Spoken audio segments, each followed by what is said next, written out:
जय हिंद साथियों, मैं सोनू आप सभी लोगों का आपके अपने YouTube channel unique classes with Sonu channel में तहे दिल से स्वागत करता हूं। आज के इस वीडियो में पढ़ेंगे कक्षा 10 विषय सामाजिक विज्ञान, पहला चैप्टर यूरोप में राष्ट्रवाद का उदय।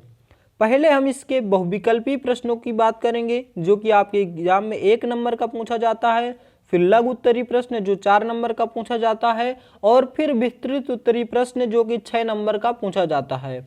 यानी कि पूरी तरह से इसी वीडियो में हम इस चैप्टर को समाप्त कर रहे होंगे। तो चलिए बिना देरी किए हुए वीडियो को स्टार्ट करते हैं। बहुविकल्पी प्रश्न नंबर फर्स्ट, फ्रांस की क्रांति कब हुई थी? उत्तर 1789 में।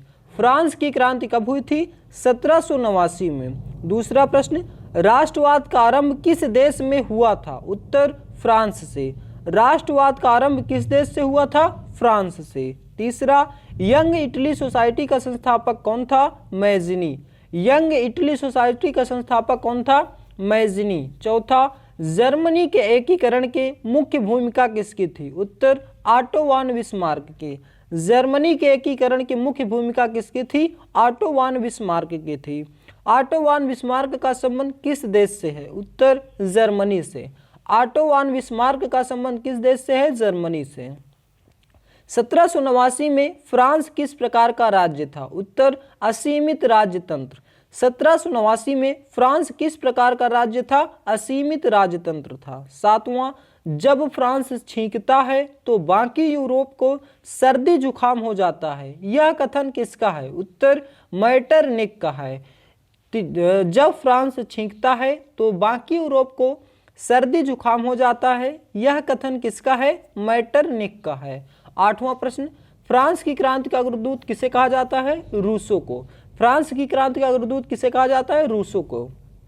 फ्रांस में गणतंत्र की घोषणा कब की गई थी? उत्तर 1848 में। फ्रांस में गणतंत्र की घोषणा 1848 में की गई थी। 10वां प्रश्न, वियना की संधि कब हुई थी? उत्तर 1815 में। 1815 में वियना की संधि हुई थी। तो ये था हमारा बहुविकल्पी प्रश्न। अब आइए पढ़ते हैं लघु उत्तरी प्रश्नों को जो आपके एग्जाम में 4 नंबर का पूछा जाता है। मात्र एक वीडियो में ही आपका सभी के सभी मोस्ट इंपॉर्टेंट क्वेश्चन क्लियर हो जाएंगे और यहीं पे ये पूरा चैप्टर समाप्त हो जाएगा। पहला प्रश्न, फ्रांस की क्रांति कब शुरू हुई? उसका मुख्य कारण क्या था? फ्रांस की क्रांति कब शुरू हुई? उसका मुख्य कारण क्या था? उत्तर, फ्रांस की क्रांति 5 मई 1789 को प्रारंभ हुई थी। फ्रांस की शोचनीय आर्थिक स्थिति क्रांति का मूल कारण बनी थी। लुई 16वां की फिजूल खर्ची से राजकोष खाली हो गया था तथा देश आर्थिक रूप से दिवालियापन की कगार पर था। ऐसी हालत में शासन ने जनता पर कर भार बढ़ाने के लिए नए कर लगाने का प्रस्ताव किया जिसका जनता ने विरोध किया। स्टेट्स जनरल का अधिवेशन बुलाने के साथ ही क्रांति का विस्फोट हो गया। इस दृष्टि से फ्रांस की तत्कालीन आर्थिक स्थिति क्रांति का एक मुख्य कारण बन गई। फिर से एक बार, फ्रांस की क्रांति कब शुरू हुई? उसका मुख्य कारण क्या था? फ्रांस की क्रांति 5 मई 1789 को प्रारंभ हुई थी। फ्रांस की शोचनीय आर्थिक स्थिति क्रांति का मूल कारण थी। लुई 16वां की फिजूल खर्ची से राजकोष खाली हो गया था तथा देश आर्थिक रूप से दिवालियापन की कगार पर था। ऐसी हालत में शासन ने जनता पर कर भार बढ़ाने के लिए नए कर लगाने का प्रस्ताव किया जिसका जनता ने विरोध किया। स्टेट्स जनरल का अधिवेशन बुलाने के साथ ही क्रांति का विस्फोट हो गया तथा इस दृष्टि से फ्रांस की तत्कालीन आर्थिक स्थिति क्रांति का एक मुख्य कारण बनी। नेक्स्ट प्रश्न है हमारा, ऑटो वान बिस्मार्क को जर्मनी के एकीकरण का जनक क्यों कहा जाता है? 2 कारण लिखिए। ऑटो वान बिस्मार्क को जर्मनी का एकीकरण का जनक क्यों कहा जाता है? 2 कारण लिखिए। उत्तर, ऑटो वान बिस्मार्क ने रक्त और लौह के नीति पर चलकर जर्मनी का एकीकरण करने में महत्वपूर्ण भूमिका निभाई है, इसीलिए उसे जर्मनी का एकीकरण का जनक कहा जाता है। ऑटो वान बिस्मार्क ने रक्त और लौह की नीति पर चलकर जर्मनी का एकीकरण में महत्वपूर्ण भूमिका निभाई है, इसीलिए उसे जर्मनी का एकीकरण कहा जाता है। दूसरा, बिस्मार्क ने कूटनीति द्वारा ऑस्ट्रिया को वैश्विक पटल पर एकाकी करके प्रशा की शक्ति को मजबूत किया था। नेक्स्ट प्रश्न है हमारा तीसरा, 19वीं सदी में यूरोप में राष्ट्रवाद के विकास के लिए उत्तरदायी किन्हीं 4 प्रमुख कारणों का उल्लेख कीजिए। उत्तर, 19वीं सदी में यूरोप में राष्ट्रवाद के विकास के लिए प्रमुख 4 उत्तरदायी कारण निम्नलिखित थे। पहला, फ्रांसीसी क्रांति का प्रभाव। फ्रांसीसी क्रांति 1789 ईस्वी में हुई थी, जिसे विश्व भर में जनतंत्र का प्रसार किया था। दूसरा, औद्योगिकीकरण एवं मध्यम वर्ग का प्रभाव। यह प्रक्रियाएं यूरोप के देशों में एक नए सामाजिक समूह को अस्तित्व में ले आई। उदाहरण के लिए औद्योगिक श्रमिक, व्यवसाय, सेवा क्षेत्र और लोग आदि। तीसरा, उदारीकरण। तत्कालीन समाज में आर्थिक उदारवाद की भावना के साथ साथ राष्ट्र राज्यों को भी बढ़ावा दिया गया। उदारवाद व्यक्ति की स्वतंत्रता और सभी के लिए समान कानून की वकालत करता रहा। चौथा, रूमानीवाद का प्रभाव। 18वीं सदी में यूरोप में रूमानी संस्कृति का जो समाज के एक अकाल आत्मक, साहित्यिक तथा राष्ट्रवादी भावनाओं का मुख्य रूप से विकास करना चाहते थे। तो ये था हमारा लघु उत्तरी प्रश्न, जिसको हमने विस्तार पूर्वक अध्ययन किया और ये सभी के सभी मोस्ट इंपॉर्टेंट क्वेश्चन थे। अब आइए पढ़ते हैं विस्तृत उत्तरी प्रश्न, जो कि 6 नंबर का पूछा जाता है। और पहला हमारा मोस्ट इंपॉर्टेंट प्रश्न है, इटली का एकीकरण कैसे हुआ? इटली का एकीकरण कैसे हुआ? उत्तर, इटली के एकीकरण की प्रक्रिया 19वीं शताब्दी में शुरू हुई थी। सन 1870 में फ्रांस तथा प्रशा के मध्य युद्ध हुआ था। फ्रांस ने अपने सैनिक रोम से हटा लिए। इस अवसर का लाभ उठाकर इटली के सेनाओं पर रोम पर भी अधिकार कर लिया। मेपल राज्य भी इटली में सम्मिलित हो गया। इस प्रकार इटली का एकीकरण हुआ। इतावली भाषा संपूर्ण इटली में नहीं बोली जाती थी। अनेक स्थानों पर इसके अनेक रूप प्रचलित थे। ये था हमारा इटली का एकीकरण। एक बार फिर से देखते हैं, अभी लास्ट में रिवीजन कर लेंगे, आपका पूरा रिवीजन हो जाएगा। दूसरा प्रश्न, राष्ट्रवाद से क्या तात्पर्य है? यूरोप में राष्ट्रवाद के उदय होने की कौन सी परिस्थितियां सहायक हुई? अथवा यूरोप में राष्ट्रवाद का आशय स्पष्ट कीजिए। ये दूसरा प्रश्न विस्तृत उत्तरी का। उत्तर, राष्ट्रवाद। राष्ट्रवाद वह भावना अथवा विचारधारा है जिसके माध्यम से जनता में राजनीतिक, सामाजिक व आर्थिक एकीकरण संभव हुआ। 18वीं शताब्दी के मध्य तक राष्ट्र राज्यों का उदय नहीं हुआ था। विभिन्न देश अलग अलग भागों में, भाषाओं में बटे हुए थे, किंतु 19वीं शताब्दी के प्रारंभ तक राष्ट्रवादी भावनाएं फैलने लगी और राष्ट्र राज्यों का निर्माण हुआ। यूरोप में राष्ट्रवादी भावनाएं फैलने के लिए निम्नलिखित कारण उत्तरदायी थे। पहला, मध्यम वर्ग का उदय। 18वीं सदी तक यूरोप के विभिन्न देशों में 2 प्रमुख वर्ग थे, कुलीन तथा दास या कृषक वर्ग। औद्योगिकीकरण के कारण नए सामाजिक समूह अस्तित्व में आए। श्रमिक वर्ग तथा मध्यम वर्ग जो उद्योगपतियों, व्यापारियों और सेवा क्षेत्र के लोगों से बने थे, इस वर्ग ने कुलीन विशेषता पर अधिकारों की समाप्ति तथा शिक्षित और उत्तरदायी मध्यम वर्ग के बीच राष्ट्रीय एकता विचारों को बढ़ाया। दूसरा हेडिंग आपको लिखनी है, उदारवादी विचारधारा का प्रारंभ। 19वीं शताब्दी में यूरोप में एक नई विचारधारा पनपने लगी। एक नए मध्य वर्ग के लोग, इसका अर्थ था व्यक्ति के लिए आज़ादी और कानून के समक्ष सबकी बराबरी। उदारवादी एक ऐसी सरकार पर जोर देता था जो आपसी सहमति से बनी हो और इस विचारधारा ने राष्ट्रीय एकीकरण को बढ़ावा दिया। तीसरी हेडिंग आपको लिखनी है, यूनान का स्वतंत्रता संग्राम। यूनान के स्वतंत्रता संग्राम ने पूरे यूरोप में राष्ट्रीय भावनाओं का संचार किया। यूनानियों का आज़ादी के लिए संघर्ष 1821 ईस्वी में प्रारंभ हुआ था। उन्हें 1832 ईस्वी की कुस्तुनतुनिया की संधि ने यूनान को एक स्वतंत्र राष्ट्र की मान्यता दी। इस स्वतंत्रता संग्राम ने पूरे यूरोप के अन्य देशों को भी एकीकरण करने के लिए प्रेरित किया। नेक्स्ट मोस्ट इंपॉर्टेंट प्रश्न है हमारा, 1789 ईस्वी में फ्रांस की क्रांति के क्या कारण थे, अथवा फ्रांस की क्रांति कब शुरू हुई, उसका मुख्य कारण क्या था। उत्तर, 1789 ईस्वी की फ्रांस की क्रांति यूरोप के इतिहास की एक युगांतरकारी घटना थी। इस क्रांति के कारण लुई 16वें का वंशानुगत शासन फ्रांस से समाप्त हो गया। फ्रांस में लोकतंत्र का आरंभ हुआ। फ्रांस की क्रांति के लिए उत्तरदायी प्रमुख कारणों का विवरण इस प्रकार से है। पहला, स्वतंत्रता पर प्रतिबंध। फ्रांस के लोगों को किसी भी तरह की स्वतंत्रता प्राप्त नहीं थी। धार्मिक स्वतंत्रता पर प्रतिबंध था। फ्रांस में प्रोटेस्ट धर्म वालों पर अत्याचार किया जाता था। न्याय और स्वतंत्रता की पूरी तरह से अवहेलना हो रही थी। बिना किसी कारण के जनता को कैद के आदेश पत्र जारी कर दिए जाते थे। धीरे धीरे जनता की असंतोष की क्रांति का रूप ली, मतलब धीरे धीरे जनता का गुस्सा बढ़ता गया और यह एक महत्वपूर्ण क्रांति के रूप में सामने आई। दूसरा, मध्यम वर्ग।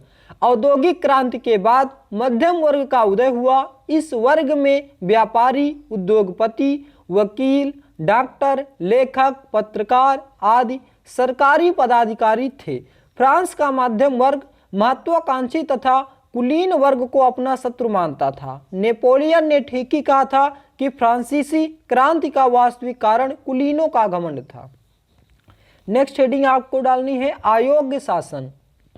क्रांति के समय फ्रांस का शासक लुई 16वां था। वह एक अयोग्य शासक था क्योंकि उसने शासन में सुधार लाने का प्रयास नहीं किया। उसकी पत्नी का प्रभाव शासन पर अधिक था। लुई 16वां की राज्यारोहण के समय जनता को बहुत आशा थी, लेकिन उसकी अदूरदर्शी और कर्तव्यहीनता के कारण जनता को विद्रोह का मार्ग का सहारा लेना पड़ा। तो इस प्रकार से आप हेडिंग डाल के अच्छे से लिखेंगे। नेक्स्ट है हमारा प्रश्न, जर्मनी का एकीकरण की प्रक्रिया के बारे में संक्षिप्त लेख लिखिए, अथवा जर्मनी का एकीकरण कैसे हुआ। उत्तर, जर्मनी के एकीकरण की चरण इस प्रकार हैं। पहला, संसदीय व्यवस्था स्थापित करना। संसदीय व्यवस्था स्थापित करने की पृष्ठभूमि तैयार की जाने लगी। दूसरा, प्रेस की आज़ादी और संगठन बनाने की स्वतंत्रता। जर्मन एकीकरण की मांग के दौरान संविधान, प्रेस की आज़ादी और संगठन बनाने की स्वतंत्रता जैसे सिद्धांतों का विकास हुआ। तीसरा, राष्ट्रीयता की भावना जागृत करना। जर्मन लोगों में 1839 ईस्वी के पहले ही राष्ट्रीयता की भावना जागृत हो चुकी थी। राष्ट्रीयता की भावना मध्यम वर्गीय जर्मन लोगों में बहुत अधिक थी। चौथा आपको लिखना है, उदारवादी विचारधारा का उद्भव। राष्ट्र निर्माण की इस उदारवादी विचारधारा को राजशाही और फौजी ताकतों के विरुद्ध कड़ी चुनौती का सामना करना पड़ा। पांचवा, राष्ट्र राज्य बनाने का प्रयास। 1848 ईस्वी में जर्मन महासंघ के विभिन्न इलाकों को जोड़कर एक निर्वाचन सांसद द्वारा प्रसिद्ध राष्ट्र राज्य बनाने का प्रयास किया गया। तो ये था हमारा महत्वपूर्ण चैप्टर, आज का पहला चैप्टर, जिसको हमने पूरे विस्तार से अध्ययन किया। आशा करता हूं कि आपको बेहद पसंद आया होगा। आइए एक बार फिर से इस पूरे चैप्टर का फास्ट रिवीजन करते हैं, ताकि ये सभी के सभी क्वेश्चन आपको इसी वीडियो में याद हो जाए। फ्रांस की क्रांति कब हुई थी? 1789 में। राष्ट्रवाद का प्रारंभ किस देश से हुआ था? फ्रांस से। यंग इटली सोसाइटी का संस्थापक कौन था? मैज़नी। जर्मनी के एकीकरण की मुख्य भूमिका किसकी थी? ऑटो वन बिस्मार्क की। ऑटो वन बिस्मार्क का संबंध किस देश से है? जर्मनी से। 1789 में फ्रांस किस प्रकार का राज्य था? असीमित राज्यतंत्र था। जब फ्रांस छींकता है तो बाकी यूरोप को सर्दी जुकाम हो जाता है। यह कथन किसका है? मैटरनिक का। फ्रांस की क्रांति का अग्रदूत किसे कहा जाता है? रूसो का। रूसो को। फ्रांस में गणतंत्र की घोषणा कब की गई थी? 1848 में। वियना की संधि कब हुई थी? 1815 में। फ्रांस की क्रांति कब शुरू हुई? उसका मुख्य कारण क्या था? फ्रांस की क्रांति 5 मई 1789 को प्रारंभ हुई थी। फ्रांस की शोचनीय आर्थिक स्थिति का मूल कारण थी। लुई 16वां की फिजूल खर्ची से राजकोष खाली हो गया था तथा देश आर्थिक रूप से दिवालियापन की कगार पर था। ऐसी हालत में शासन ने जनता पर कर भार बढ़ाने के लिए नए कर लगाने का प्रस्ताव किया, जिसका जनता ने विरोध किया। स्टेट्स जनरल का अधिवेशन बुलाने के साथ ही क्रांति का विस्फोट हो गया। इस दृष्टि से फ्रांस की तत्कालीन आर्थिक स्थिति क्रांति का एक मुख्य कारण बनी। दूसरा, ऑटो वॉन बिस्मार्क को जर्मनी के एकीकरण का जनक क्यों कहा जाता है? 2 कारण लिखिए। उत्तर, ऑटो वॉन बिस्मार्क ने रक्त और लौह की नीति पर चलकर, लौह होगा, यहाँ पे ध्यान दीजिएगा, इसको सुधार लीजिएगा, लोह लिखा है, लौह होगा।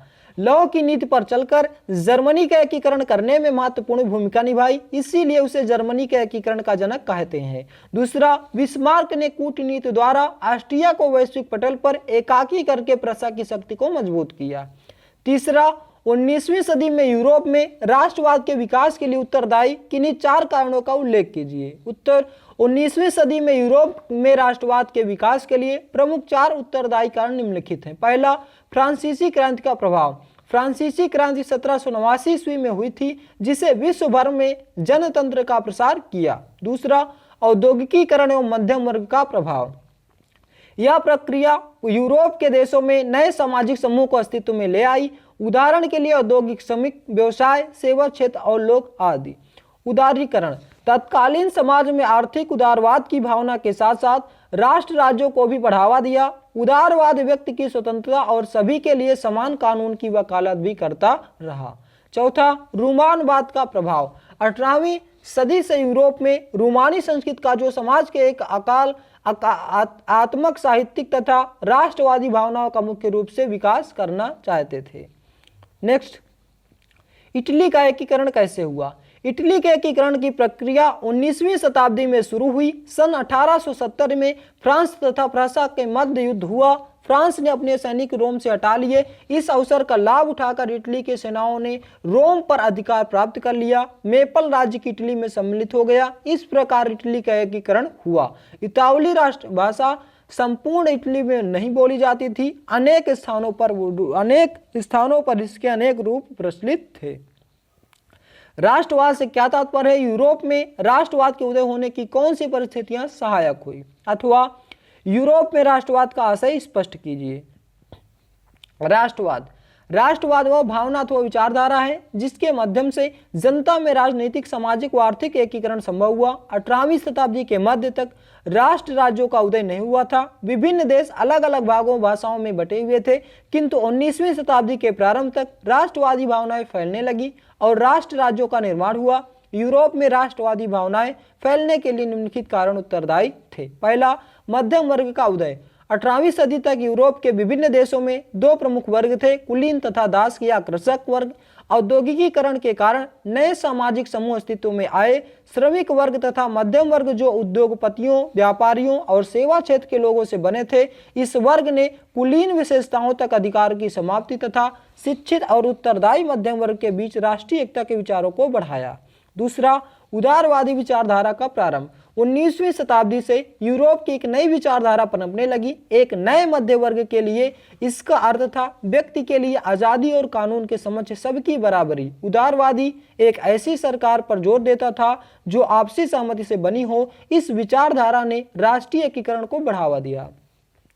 यूनान का स्वतंत्रता संग्राम। यूनान के स्वतंत्रता संग्राम ने पूरे यूरोप में राष्ट्रीय भावना का संचार किया। यूनानियों का आजादी के लिए संघर्ष 1821 ईस्वी में प्रारंभ हुआ था। उन्हें 1832 में कुस्तुनतुनिया की संधि ने यूनान को एक स्वतंत्र राष्ट्र की मान्यता दी। इस स्वतंत्रता संग्राम ने पूरे यूरोप के अन्य देशों को भी एकीकरण करने के लिए प्रेरित किया। नेक्स्ट, 1789 ईस्वी में फ्रांस की क्रांति के क्या कारण थे, अथवा फ्रांस की क्रांति कब शुरू हुई, उसका मुख्य कारण क्या था? 1789 ईस्वी की फ्रांस की क्रांति यूरोप के इतिहास की एक युगांतकारी घटना थी। इस क्रांति के कारण लुई 16वें का वंशानुगत शासन फ्रांस से समाप्त हो गया। फ्रांस में लोकतंत्र का आरंभ हुआ। फ्रांस की क्रांति के लिए उत्तरदायी प्रमुख कारणों का विवरण इस प्रकार है। पहला, स्वतंत्रता पर प्रतिबंध। फ्रांस के लोगों को किसी भी तरह की स्वतंत्रता प्राप्त नहीं थी। धार्मिक स्वतंत्रता पर प्रतिबंध था। फ्रांस से प्रोटेस्ट धर्म वालों पर अत्याचार किया जाता था। न्याय और स्वतंत्रता की पूरी तरह से अवहेलना हो रही थी। बिना किसी कारण की जनता को कैद के आदेश पत्र जारी कर दिए जाते थे। धीरे धीरे जनता की असंतोष क्रांति का रूप ले ली। मध्यम वर्ग। औद्योगिक क्रांति के बाद मध्यम वर्ग का उदय हुआ। इस वर्ग में व्यापारी, उद्योगपति, वकील, डॉक्टर, लेखक, पत्रकार आदि सरकारी पदाधिकारी थे। फ्रांस का मध्यम वर्ग महत्वाकांक्षी था, कुलीन वर्ग को अपना शत्रु मानता था। नेपोलियन ने ठीक ही कहा था कि फ्रांसीसी क्रांति का वास्तविक कारण कुलीनों का घमंड था। नेक्स्ट, अयोग्य शासन। क्रांति के समय फ्रांस का शासक लुई 16वां था। वह एक अयोग्य शासक था क्योंकि उसने शासन में सुधार लाने का प्रयास नहीं किया। उसकी पत्नी का प्रभाव शासन पर अधिक था। लुई 16वां की राज्यारोहण के समय जनता को बहुत आशा थी, लेकिन उसकी दूरदर्शिता और कर्तव्यहीनता के कारण जनता का विद्रोह मार्ग का सहारा लेना पड़ा। जर्मनी के एकीकरण की प्रक्रिया के बारे में संक्षिप्त लेख लिखिए, अथवा जर्मनी का एकीकरण कैसे हुआ। जर्मनी के एकीकरण की चरण इस प्रकार हैं। पहला, संसदीय व्यवस्था स्थापित करना। संसदीय व्यवस्था स्थापित करने की पृष्ठभूमि तैयार की जाने लगी। दूसरा, प्रेस की आजादी और संगठन बनाने की स्वतंत्रता। जर्मन एकीकरण की मांग के दौरान संविधान, प्रेस की आजादी और संगठन बनाने की स्वतंत्रता जैसे सिद्धांतों का विकास हुआ। तीसरा, राष्ट्रीयता की भावना जागृत करना। जर्मन लोगों में 1848 ईस्वी के पहले ही राष्ट्रीयता की भावना जागृत हो चुकी थी। राष्ट्रीयता की भावना मध्यम वर्गीय जर्मन लोगों में बहुत अधिक थी। चौथा, उदारवादी विचारधारा का उद्भव। राष्ट्र निर्माण की उदारवादी विचारधारा को राजशाही और फौजी ताकतों के विरुद्ध कड़ी चुनौती का सामना करना पड़ा। राष्ट्र राज्य बनाने का प्रयास। 1848 ईस्वी में जर्मन महासंघ के विभिन्न इलाकों को जोड़कर एक निर्वाचित सांसद द्वारा प्रसिद्ध राष्ट्र राज्य बनाने का प्रयास किया गया था। तो दोस्तों, ये था हमारा पहला चैप्टर, यूरोप में राष्ट्रवाद का उदय। आशा करता हूं दोस्तों कि यह चैप्टर आपको बेहद पसंद आया होगा और इसके सभी के सभी महत्वपूर्ण क्वेश्चन आपने अच्छे से लिख लिए होंगे या नोट डाउन कर लिए होंगे। तो दोस्तों, आज का वीडियो बस यहीं तक। मिलते हैं नेक्स्ट वीडियो में। जय हिंद, जय भारत।